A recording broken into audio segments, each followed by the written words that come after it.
Bonjour à tous, bienvenue sur le clan Nurgleson, c'est Brax, troisième partie du Bellum Lacum numéro 3, dernière partie du samedi.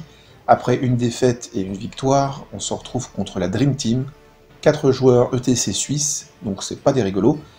Et suite aux appareillements, je me retrouve contre Dim qui joue Orc et Gobelin. Orc et Gobelin, c'est une armée que je n'ai pas l'habitude d'affronter. Pour tout dire, je n'ai fait qu'une seule partie en 1 contre eux. C'était à l'interrégion de l'année dernière, pour vous dire, et impossible de trouver, avec mon emploi du temps et l'emploi du temps des autres joueurs que je connais sur l'île de France, un orc et gobelin pour m'entraîner, donc je ne sais absolument pas comment fonctionne cette armée, et comment mon armée fonctionne face à elle. Donc ça va être un petit peu dans la... on va dire dans la dureté, dans la difficulté d'un tournoi face à un bon joueur, que je vais apprendre ce que peuvent faire les orcs et gobelins. Donc la liste de Dim, il joue un Iron Orc Warlord général qui est sur cochon avec un bouclier. Il a le Duskforge, donc il pourra relancer ses invus ratés. L'Omen of the Apocalypse, donc il a plus 1 en force et plus une attaque, enfin non, c'est plus 1 des 3 pardon, en force et attaque, qu'il jette à chaque tour. Dragon Fire Gem, Potion of Sweetness, donc un gros ton, qui a le Warcry, donc c'est le cri de guerre, c'est quand il l'utilise, c'est une fois par partie. Toute l'armée a des bonus pour charger, oui, ils deviennent rapides et ils ont un bonus au mouvement pour la charge. Donc c'est pas mal du tout. Et par contre, pour les distances, on va dire que c'est un peu compliqué, il faut bien penser qu'il y a le Warcry qui peut être lancé quand on se place face à des orques. Un Orc Chief, qui est aussi un Iron Orc, sur cochon également, BSB, Mickey Nox Totem, donc c'est quand il est au contact avec un personnage, il peut, et même une unité je crois, parce qu'il peut viser la bannière, il peut supprimer un objet magique. Donc les effets d'un objet magique. Et en ce qui concerne les nains, ça ne supprime pas qu'une rune, mais ça supprime tout l'objet. Donc mon roi, par exemple, peut se retrouver sans invue, ou alors il se retrouvera avec force 4 AP1. Tout ça est quand même assez embêtant. Il a un bouclier, et puisqu'ils sont maîtres d'armes, il lui a payé la Great Weapon et la lance pour avoir le choix de l'équipement. 4 sorciers qui vont suivre, tous sur chariot. Un orc chaman adepte du chamanisme, un adepte de la thaumaturgie, toujours orc chaman, un 3e orc chamanisme apprentice, cette fois, et le seul gobelin, donc le Witch Doctor, qui est apprenti de la thaumaturgie, sur chariot à loup. Donc ça lui permet de faire notamment une unité de personnage avec 4 chariots, qui envoie de la touche d'impact à volo, et c'est quelque chose que moi je n'aime pas. Le nain, on rappelle, le nain et les elfes ont ça en commun, c'est des armées d'élite, qui comptent notamment sur leur bonne CC défensif pour encaisser la plupart des ennemis. Toutes les touches automatiques, les souffles, les touches d'impact, etc., on n'aime pas.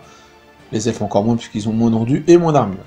31 orques en base, qui sont des Feral Orcs, donc c'est les anciens sauvages, avec des lances et des arcs.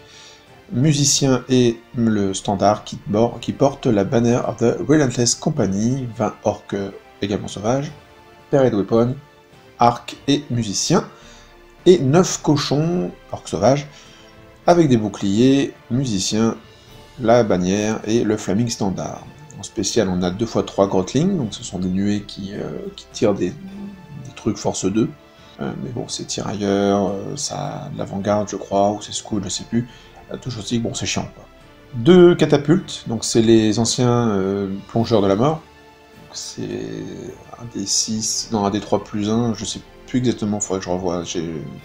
Bon, bref, ça fait des dégâts AP10, donc c'est pas un truc que j'apprécie beaucoup, mais bon, j'ai une 5 plus 1 vue, donc ça va. Et 2 Gargantula, qui devraient pas trop faire les malines face aux forces 6 des gardiens, et à mon roi avec son D3 PV, mais bon, faut quand même faire attention, ça reste 2 gros monstres qui peuvent me piétiner, qui peuvent empoisonner, ils ont une attaque spéciale, le dard, qui fait du D3 PV, ça peut toujours tuer un perso d'un coup, donc faut faire gaffe. Voilà, donc bon, c'est une liste, comme je vous ai dit, les orques et gobelins, moi je connais pas, donc je sais absolument pas comment la gérer, je sais même pas si elle est méta ou si elle est un peu originale, j'en sais rien du tout. Tout ce que je sais, c'est que sur le papier, il n'y a pas grand chose qui faisait peur, parce que Il n'y a pas d'orques noirs, le gros pack d'orques, oui, ils sont 31, mais bon, c'est pas... je sais pas. Je me dis que, voilà, les catapultes, j'ai la 5+1 vue contre le tir à 6 pouces autour de ma BSB, les gargantulas, comme je l'ai dit, face aux gardiens, face au roi, ils font... j'ai l'impression qu'elles font pas grand-chose. C'est des monstres, certes, il y a beaucoup de points de vie, mais voilà. Bon, puis le reste... Mais par contre, les personnages, bon... Oui, le chef, il est un peu fort, il y a beaucoup de magie, mais pas de master. Voilà, donc j'ai très très mal évalué cette armée. J'avais pas les armes pour l'évaluer. J'aurais préféré pas tomber dessus, clairement. Et en plus, on se retrouve sur Breakthrough, mon scénario que j'essaye d'éviter, pourtant, voilà, j'ai pas eu trop le choix, donc voilà, j'ai été envoyé sur Breakthrough. Et on est sur la table 8, donc on est sur Donasso. Et Donasso et Breakthrough, c'est un peu chiant, parce qu'en fait, les 18 pouces où votre adversaire ne peut pas se déployer sont forcément face à vous. Il faut pas oublier, quand on fait le Breakthrough, d'aller jusqu'à sa zone de déploiement, hein, pas forcément tout droit, dans un coin tout droit, parce que c'est pas sa zone de déploiement sur 18 pouces, donc voilà, donc il faut penser à ça. Au niveau des grudges, j'ai longuement hésité, parce que j'ai pas de... Vous voyez, par exemple, quand on choisit une unité, les personnages qui sont dedans sont aussi affectés par la haine. Sauf que là, par exemple, il n'y a pas de chars normaux. S'il veut faire une unité de personnages, il faudrait que j'haïsse chaque perso. Donc je vais pas pouvoir choisir les chars. Et puis je me dis, les gargantulas, ça pourrait être pas mal, mais il faut que je puisse envoyer du bois contre les orques. Je sais pas ce que ça vaut au 31 orques. Voilà. Et donc heureusement, les grudges, on les choisit après le déploiement, et quand je vous verrai au déploiement, mais en gros, les personnages n'étaient pas dans les cochons, parce que là, contre moi, il n'y a pas de tir, donc il risque rien. Et que c'est plus intéressant, je pense, d'avoir ces deux persos sur cochon en solo. Du coup, j'ai choisi chacun des personnages sur cochon, donc le général Labisby, et j'ai choisi le pack de 31 orques. Ça m'embête de ne pas avoir sur les gargantulas, parce que si j'arrive à avoir un corps à corps dessus, la haine me permettrait d'avoir de grandes chances de les one-shot, vu le nombre d'attaques que je peux balancer. Là, on se débrouillera, quoi. Mais il me semblait plus judicieux de viser les 31 orques, parce que si jamais je dois avoir un combat contre eux, il faut que je fiabilise le nombre de touches. Et les deux personnages pour, si combat il devait y avoir, notamment contre mon roi, pour les tuer le plus rapidement possible. En magie, je garde mon triplé habituel, la Gleaming, la Résilience et la Off sur le Running Smith et sur l'Anvil of Power. La bannière, je prends Résilience parce que je pense que face à une armée que je ne connais pas, il vaut mieux viser le -1 pour être blessé sur cette unité. Bon, c'est... Vous verrez en conclusion, mais en gros, 7 sorts, c'est un peu beaucoup pour un nain, en fait, parce qu'on n'y pense pas forcément, puis on n'a pas forcément les dés pour. Hein. Faut pas oublier qu'on en utilise forcément 2 ou 3, on peut pas tenter les petits sorts à 1 dé. Donc, on verra plus tard, mais de toute façon, j'ai pris Résilience, j'aurais pu prendre le move, hein, j'aurais pu prendre la Resolve, pour avoir le mouvement magique, ça aurait peut-être été plus logique, vu le scénar. C'est ainsi, c'est pas très grave, hein. La résilience n'est jamais un mauvais choix. De son côté, alors, son adepte de la thaumaturgie est le Cleansing Fire et le Smite the Unbeliever. L'adepte chamanisme à la Awaken the Beast et Swarm of Insect, pour avoir un petit blast. L'apprentice chamanisme à l'héréditaire des orques. Donc l'héréditaire des orques, c'est une malédiction qui vise une unité ennemie. Toute l'armée orque peut relancer pour toucher dessus. C'est très très fort, surtout contre un nain. Donc attention à ce sort. Et le petit gobelin va prendre le blast de la thaumaturgie, le Hand of Heaven. Donc on est sur la table numéro 8. Le décor spécial, c'est le Choral of Wagon. Donc c'est le muret qui, en fait, il faut imaginer, c'est une sorte de suite de chariot, de wagon, peu importe. C'est quelque chose qui, quand vous le défendez, vous pouvez le faire bouger. Il va falloir que je me penche vraiment bien sur le texte, qui est un peu long, de la description de ce qu'on peut faire avec ce truc, parce que, si j'ai bien compris, vous pouvez le faire bouger avec vous, et donc en fait, mais je sais pas si vous pouvez le faire bouger que sur la ligne que dessine le muret, donc là par exemple à l'horizontale, ou si vous pouvez vraiment le faire bouger avec vous, et en gros vous balader avec votre muret, et avoir distracting tout le temps quand vous êtes de face, parce que ça peut devenir très très très très fort pour mes gardiens, pour ma déesse qui aurait... vous les toucherez sur 5+, tu vois, 4+, avec la parade distracting, enfin... Il y a beaucoup de choses à faire, je pense, et pour d'autres armées aussi, donc voilà, je vais me pencher un peu plus là-dessus. Bon, toujours est-il que là, on a... Vous verrez, on l'utilise pas en fait. On n'a pas utilisé une seule fois ce Choral of Vagan. Ok, là, le déploiement. Donc, je vous ai dit une bêtise dans la partie d'avant, où je disais que j'avais toujours eu le choix du côté. Là, c'est pas moi, c'est Dim qui a eu le choix. Donc c'est lui qui a dicté le dessin du Dawn Assault. Je garde l'unité de 15 longues barbes en réserve, puisque Dawn Assault permet de garder jusqu'à 2 unités en réserve qui arrivent par le short range, donc par le petit côté qui est collé à votre zone de déploiement. Donc en gros, moi je peux les faire arriver dans la zone où lui ne peut pas se déployer, ce qui explique ce déploiement. Donc sur la toute gauche, pour nous, donc à l'extrême droite de Dim, l'unité de cochon, puis l'unité de la petite unité d'orques. Bon bah eux ils vont tout simplement aller tout droit et obliquer vers ma droite pour aller faire le breakthrough, hein, clairement. Dans la forêt, on a une première Gargantula qui est devant les deux catapultes. Les quatre sorciers qui se suivent, bon là pour l'instant il n'y en a que 2 qui sont ensemble, mais à tout moment ils peuvent se séparer, se remettre ensemble, enfin c'est un peu le bordel. Derrière le mur, on a nos 31 orques, suivi des 2 persos qui sont pour l'instant séparés, la BSB et le général, devant les 3 Grotlings qui ont déjà fait leur avant-garde, et derrière la maison, on a une Gargantula en chien de garde, face à la zone où il ne peut pas se déployer, hein, vous voyez, c'est limité par le dé qui est collé à la Gargantula. Donc voilà, il faut éviter que mes 15 longues barbes arrivent par là. Une fois encore, est-ce que j'aurais dû mettre 15 longues barbes de côté? Je ne sais pas. Est-ce que j'aurais pas plutôt dû mettre les 8 gardiens? Parce que là, même une Gargantula, je veux dire, il y a 8 gardiens qui arrivent sur le côté, et il fait pas le malin. Après, pour le déploiement, j'aurais peut-être dû être moins agressif et jouer comme ça, en étant un peu plus tempo. Voilà. Comme je l'ai dit, je savais pas trop, donc moi quand je teste contre une armée que je connais pas, bah, je rush. Hein. Puisque c'est la base de mon armée, il faut que je rush, donc bah, je teste, tout simplement. Et donc là, vous voyez que moi j'avais fait tout simple, hein, la déesse encadrée des gardiens, la petite Anvil derrière, et la déesse qui a déjà fait son avant-garde vers la ligne ennemie. À mon tour 1, j'avance les gardiens pour qu'ils rattrapent un peu la déesse, j'avance un tout petit peu la déesse, mais je la lance pas dans les Grotlings. En fait, le problème, c'est que derrière, j'ai peur de me prendre plein de charges de partout, mais en fait, c'est ce que j'aurais dû faire. J'aurais dû charger, et puis voir ce qui se passe derrière, en fait. Parce que là, bon, je perds du temps, au final. Je perds un peu de temps, et c'est un peu dommage, en fait, de ma part de faire ça. En magie, une petite résilience sur la DS, et je passe une Gleaming et une Off sur les gardiens de droite. En fait, ils s'en fichent, ils savent très bien qu'il va pas venir encore à corps. La résilience et la Gleaming. Bon bah, hein, de toute façon c'est simple comme d'habitude, hein. Moi je protège deux packs, si jamais il doit tirer ou agir sur un pack, il agira sur le troisième, celui qui n'est pas protégé, c'est-à-dire les gardiens de gauche qui sont sortis de la forêt. À son tour 1, j'ai plein de photos floues, pour changer. Là j'ai une photo super floue. Bon voilà, en gros, comme je vous ai dit, hein, il fait une unité avec ses chars, il bouge toute sa ligne pour se mettre face à moi en fait. Comme sur une diagonale, les cochons foncent vers la maison parce que, bah, de toute façon, il risque rien. Il a bien marqué les distances maximum de charge de mes gardiens, il se met hors de portée de charge pour mon tour 2, donc ça, jusque-là, pas de soucis, il n'y a vraiment pas de problème. En magie, il tente le Might of the Unbeliever en choisissant l'endurance sur le pack de gardiens de gauche, je le dissipe, parce que je sens bien que derrière il va y avoir du tir, voire du blast. En parlant de blast, dans les gardiens, il fait le gobelin s'agite et balance un Out of Even que je laisse passer, parce que bon, un D6 plus une touche, force un D6 plus 1, on sait ce que ça fait. Et ben là non, hein, 7 touches force 7, allez, à P3 en plus. Bon, il me fait 4 PV, donc ça va.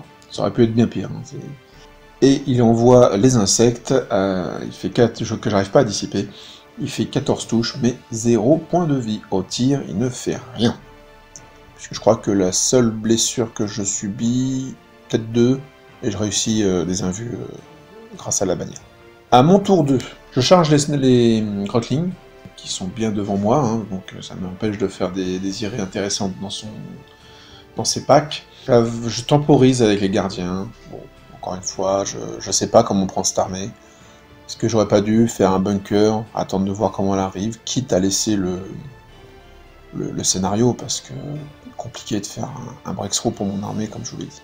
En magie, Magie, je fais pas grand chose. Il va passer une résilience sur le pack de gauche, celui qui est blessé. Puis bah au corps à corps, je tue les snufflings évidemment, enfin les rufflings. Je pars pas en iré parce que là j'ai beaucoup de choses face à moi et j'ai 0 sort sur la DS. J'aurais peut-être dû essayer de faire un max sur la DS, mais en plus je crois que j'ai eu la carte numéro 2, donc très petite phase de magie, pas très intéressante. Donc voilà, donc on se met comme ça. Je suis dans les ruines avec l'autre pack de gardien, donc je me suis pris un PV tout à l'heure, mais bon. Je suis pas fan de ce que je fais là. Hein. Je vous avouerai que c'est pas génial, parce que quand vous voyez là, là il y a sa ligne de bataille, c'est impressionnant, mais je suis à la fois proche de lui, à la fois loin. Enfin, c'est mi-figue, mi-raisin en gros. Soit je reste en arrière, soit j'avance, mais là je fais un peu du surplace et c'est un peu mauvais en fait. À son tour 2, bon bah le chef lance la Warcry, donc tout le monde est rapide, tout le monde a un bonus de 1 ou 2 jeux, non je crois que c'est 2 en mouvement, et il lance en charge sur les gardiens de gauche, donc ceux qui ont la résilience, les chars, la gargantula de gauche, et les 2 persos sur cochon qui se sont réunis le tour d'avant en une mini-unité. On a eu un petit dilemme, il pensait être de flanc, en fait il était de face, moi je le voyais de face, lui il se voyait de flanc, et en fait on s'est pas dit tiens je te charge, quand il a déclaré les charges, il m'a pas dit je te charge sur ton flanc, il dit je te charge ton unité, parce que pour lui c'était clair qu'il était de flanc, moi de mon côté c'était clair qu'il était de face, donc je lui ai pas dit t'es bien de face, hein. Voilà, donc en fait, pensez, même si vous êtes sûr de vous, et si votre adversaire apparaît sûr de vous, dans ce genre de situation, qui peuvent être quand même très compliquées, pensez à checker qui est de face, qui est de flanc, ou de dos. Pensez à checker les distances. Vous vous mettez d'accord. Il faut que votre adversaire fasse 10 sur les dés. S'il fait 10 sur les dés, il faut pas après se dire « Ah bah attendez, je vais vraiment vérifier que t'étais bien à 10. Ah non, t'étais à 11. Et ta charge ratée. » Non. C'est une fois qu'on se met d'accord et ça reste. Par contre, il vaut mieux se mettre d'accord avant. Là, on a dû faire appel à Matt, qui est venu avec du très bon matériel, et qui a bien vu qu'on était de face. Bon, après, je peux comprendre Dim, hein. C'est-à-dire que nombre de fois, moi, en fait, en se mettant de l'autre côté de la table, on se dit « Ah oui, non, en fait, mon point de vue n'est pas le bon. » Donc ça, il n'y a pas de souci. Bien sûr, je lui ai dit « Si tu veux, tu lances pas ta charge. » Sachant que tous les dés avaient déjà été lancés, et qu'il savait que tout le monde était au corps à corps.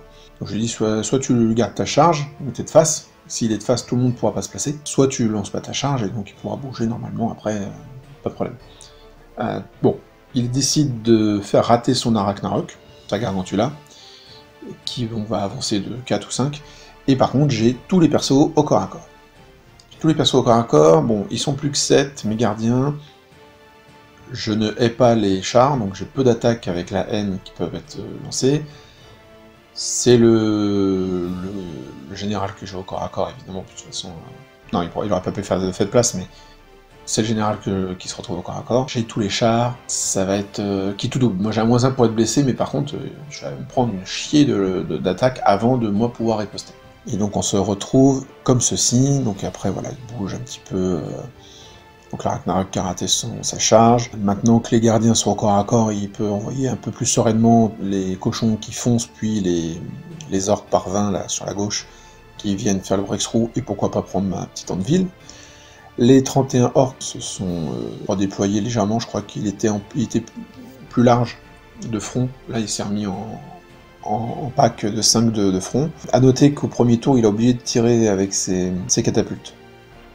Je me rappelle maintenant que je les vois, je me rappelle qu'il avait oublié ses catapultes, c'est peut-être pour ça que je n'ai pas pris de points de vie au tir. Les Grotlings sont en arrière pour le moment parce qu'il n'a pas besoin, il n'a pas besoin de les activer, et l'araignée est vraiment là pour attendre mes longues barbes.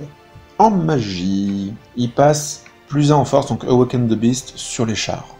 Bon, j'arrive pas à le dissiper.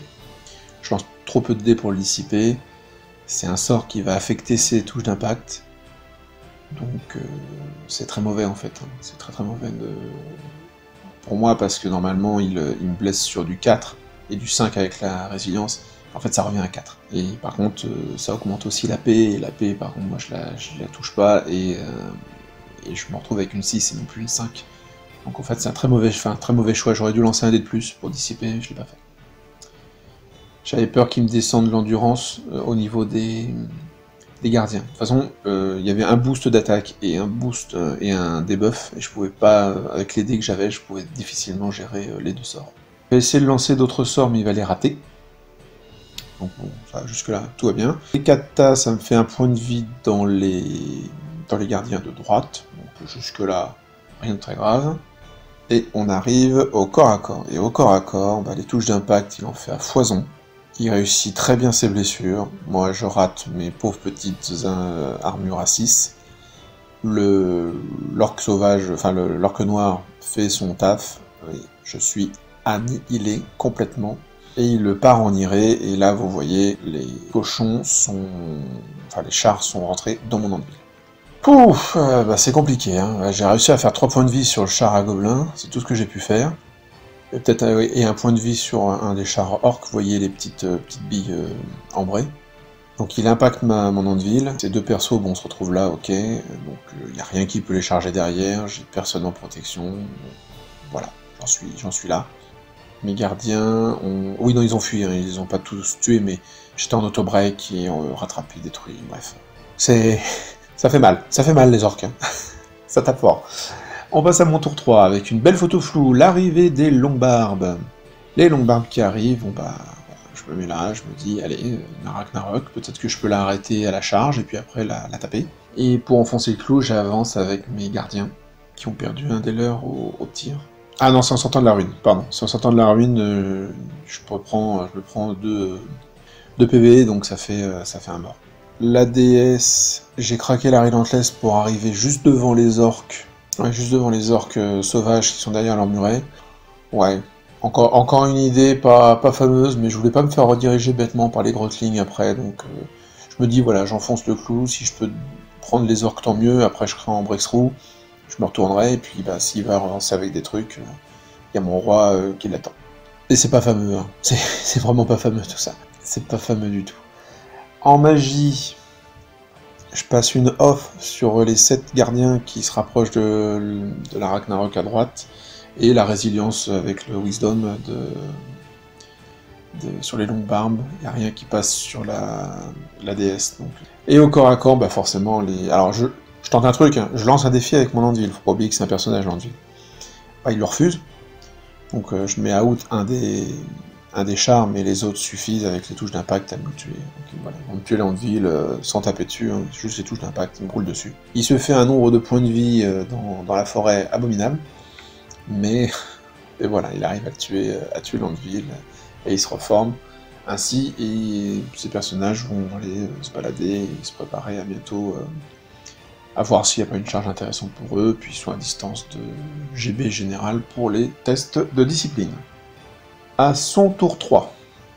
Donc moi, j'avais secrètement espéré que bien sûr que l'anvil tiendrait. Donc il me charge avec ses orques. Très bien, ils sortent de la protection du mur, on est d'accord. Bon. Par contre, il me charge avec ses chars qui se sont reformés. Il repère encore quelques points de vie dans la forêt. C'est d'ailleurs là qu'il en perd le plus. Vous voyez, là, tous les pions, hein, si vous comptez, il y a 10 PV répartis dans l'unité de perso de char. Moi, j'en ai fait que 4. Hein. Donc voilà, donc il s'en est fait 6 tout seul dans la forêt. La forêt a été plus efficace que les nains. Et bien sûr, il arrive sur le dos de ma déesse. Donc j'ai un gros paquet d'orques devant, j'ai des chars énervés derrière. Alors ils ont peu de points de vie, hein, puisqu'ils sont pris pas mal de blessures. Bien sûr, je vais déclencher la Holstone, donc je vais avoir plusieurs attaques, peut-être casser quelques chars, etc. Mais je vais surtout devoir me prendre des touches d'impact contre lesquelles je n'ai pas le shield wall, qui me laissent une 6, et puis c'est tout, quoi. Donc ça me blesse à 3, et ça me laisse une 6. Une photo méga floue des cochons, c'est parce qu'ils sont trop rapides, ils courent trop vite, et qui commencent à faire le breakthrough, évidemment. La petite unité d'orques qui arrive, qui fera le breakthrough le tour d'après. Les gargantulas qui se mettent en face à face, en fait, prêtes à charger les flancs de ma déesse au cas où je tiendrai. Vous voyez que les personnages se sont mis en chasse des gardiens, avec les grottlings qui ont fait le tour de la maison pour rediriger. Donc les gardiens sont là, les persos sont là, si ça lui permet d'avoir une option de potentiellement choper les gardiens sur un flanc si jamais je fais le con, ou si jamais je me bloque tout seul avec les grottlings. Au corps à corps, non, en magie avant, pardon. En magie, je dissipe tout, excepté C'est ça le problème. Excepté le plus en force et AP sur les chars. Donc on passe de je te blesse à 3+, je te laisse une 6, à je te blesse à 2+, et je te laisse aucune armure. C'est exactement ce qu'il fallait pas qu'il se passe. Donc voilà, j'en suis là. Et le combat va être rapide et sanglant, puisque les touches d'impact vont me meuler, mais comme pas permis. Et je me fais ruiner, mais comme jamais je me suis fait ruiner. Il me reste 6 longues barbes à la fin de ce combat. J'ai tué un char et quelques orques.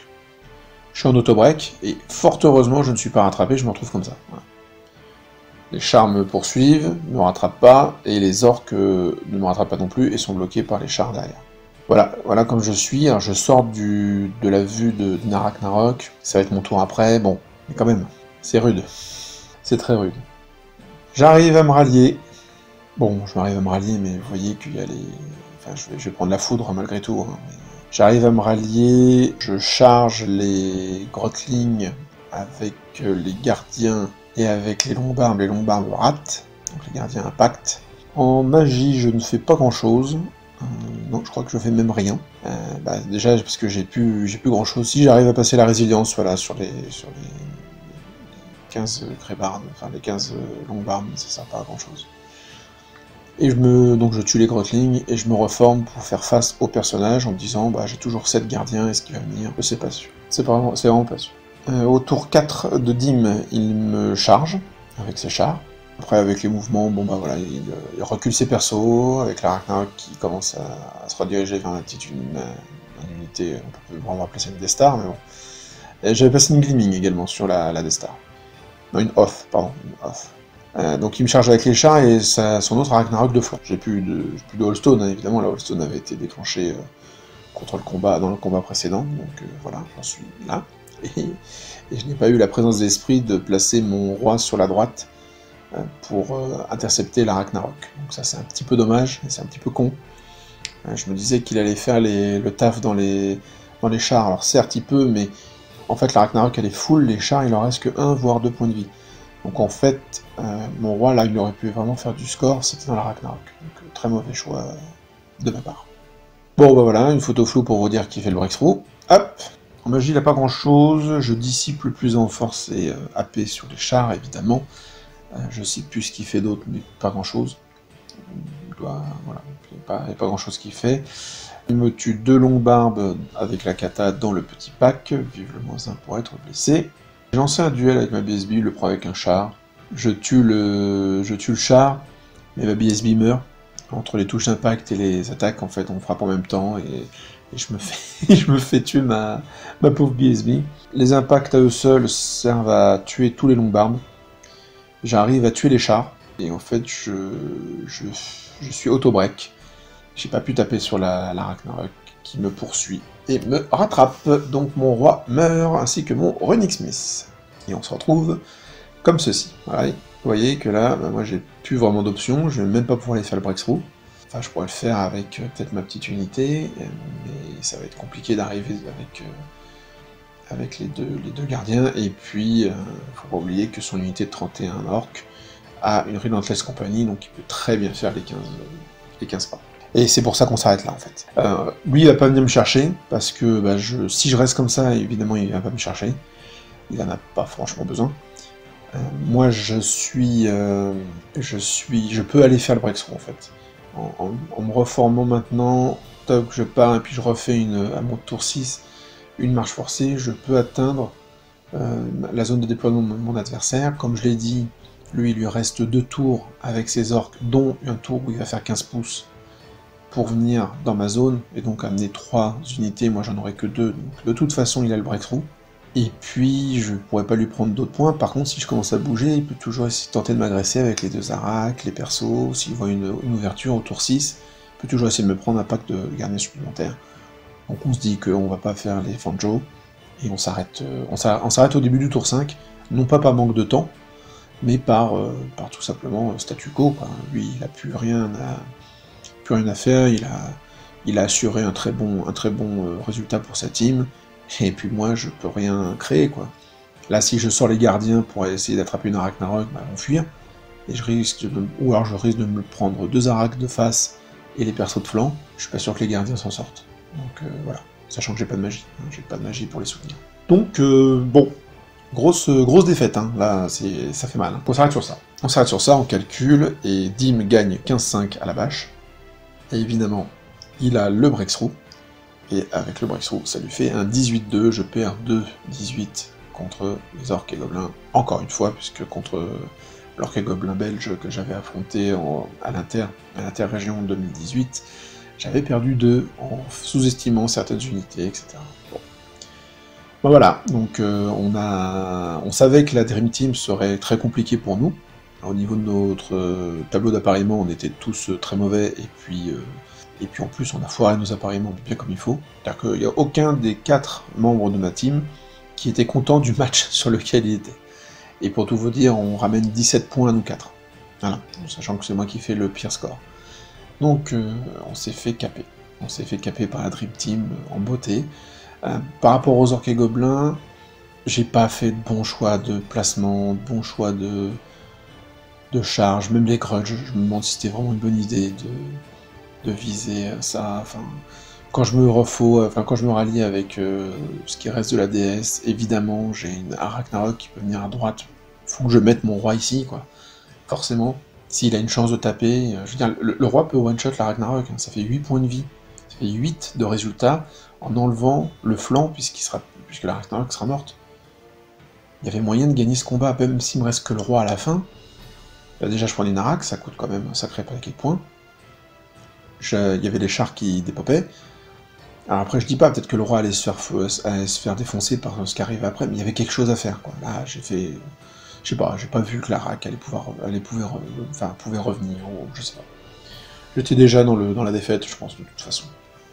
Et puis pareil, le scénar, là on voit que si j'avais pris la Resolve avec les 15 longues-barbes, j'aurais pu faire quelque chose. Si j'avais mis en réserve plutôt 8 Old Guardian, ils seraient arrivés tôt, ils auraient pu foncer dans le flanc, je pouvais temporiser avec mes 2 autres unités. Faire attention au Warcry pour éviter de me prendre l'unité de char plus les personnages.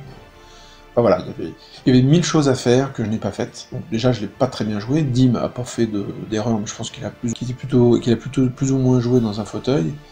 Et puis voilà quoi, enfin il n'y a pas eu de drame en termes de...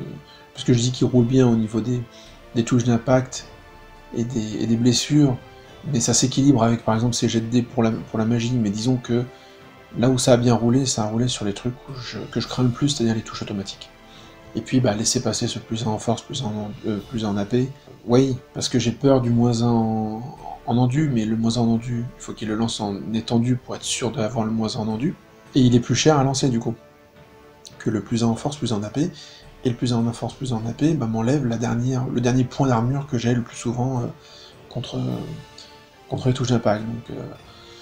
Bon, faudrait faire des stats, il faudrait faire des tests et des statistiques, et puis je joue pas à Statamur, hein, j'aime bien répéter cette phrase, mais voilà. Et je me dis que, quitte à dissiper l'un des deux, je pense que c'est plus le malus en endu qu'il faut laisser passer, et dissiper le Awaken the Beast. Donc voilà, ça fait mal. Deuxième défaite dans le tournoi, et avec ce 17, on plonge dans les bas-fonds, je crois qu'on est avant-dernier. Le samedi soir, ou même avant-dernier, en termes de classement, parce que on a eu une bonne victoire, on a eu une bonne défaite plutôt, puis une bonne victoire, et on a là un capage dans les dents, mais 17 points, c'est horrible. En fait, on va en marquer 25, parce que c'est capé, donc vu qu'ils sont capés à 55, nous on marque 25 points. Mais dans l'idée, on en a marqué 17. Donc voilà. C'était un peu compliqué, mais bon, après, voilà, j'ai pu voir les orques et gobelins. Ce que j'aimerais bien, c'est pouvoir le faire en test plusieurs fois.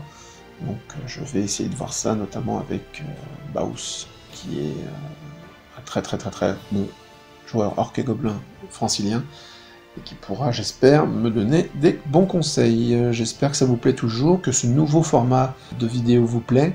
Je suis désolé pour les photos, là j'en avais un peu plus de photos générales, mais floues. Ouais, voilà, la prochaine fois j'essaierai d'avoir tout de bon. Et puis je vous donne rendez-vous très bientôt pour les 2 parties du dimanche, de cet excellent tournoi qui était le Bellum Lacum numéro 3. Et je vous dis donc à bientôt, cette putréfaction sur vous.